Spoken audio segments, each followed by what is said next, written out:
સરસ્વતી તાલુકાના મેલોસણ સબ સેન્ટર મુકામે અધિકારીઓ હાજર નથી। દર્દીઓ દ્વારા આગળ રજૂઆત કરવામાં આવે તો અધિકારીઓ દ્વારા ખોટા કેસમાં ફસાવી દેવાની ચીમકી। મેલોસણ સબ સેન્ટરમાં ડોક્ટર હાજર ન હોવાથી દર્દીઓની સ્થિતિ કથળી। મેલોસણ સબ સેન્ટરમાં અધિકારીઓ હાજર ન હોવાથી દર્દીઓ ત્રાહિમામ પોકારી ઉઠ્યા। સરસ્વતી તાલુકાના મેલોસણ ગામે સબ સેન્ટરમાં કોઈ અધિકારી હાજર ના હોવાથી રેગ્યુલર દવા ચાલુ હોય તેવા દર્દીઓને ટાઈમે સારવાર ન મળતી હોવાથી દર્દીઓની બુમરાડ જોવા મળી રહી છે।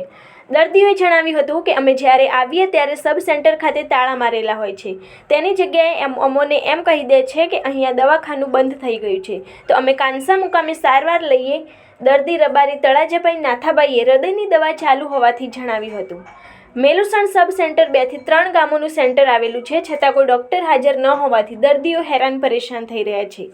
મેલોસણ સબ સેન્ટર 2 થી 3 ગામોનું સેન્ટર આવેલું છે, છતાં કોઈ ડૉક્ટર હાજર ન હોવાથી વારંવાર દર્દીઓ ધરમના ધક્કા પણ ખાઈ રહ્યા છે। વધુ માહિતી માટે જોતા રહો ભારત ટાઈમ્સ ન્યૂઝ। હા ભાઈ, બે જગા જગા કંઈ હોતું નહીં, નકર પછી વાય કોઈ દોડ કરે કોહા પણ હજાર જેવો બની ગઈ। આપણે ગામમાં ભાઈ કાયમ ધક્કા ખાઈ ગઈ હેડવાઈ જતા નહીં ચાપની, મારે તો ડીપી વધી જાય છે, ઘટી જાય છે, લંગડો પગે લંગડો છું। જો કોઈ તો કાર્યવાહી કરો, નકર પછી ના દારૂમાં જેવો હોય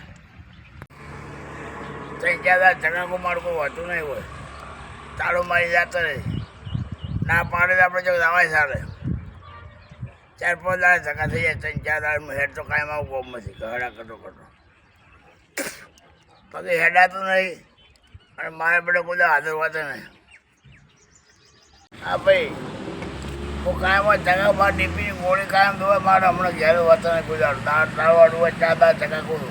આ ભૂળે વાવું બધા દોને હું કાયમ તાપમાં હેડ તો આવું, બધા ભૂળ્યા દોણે કોતો હોય ને ના પાડી ગયો, કોતો પણ કોઈ નતા ગયો, તાળું મારી ગયો।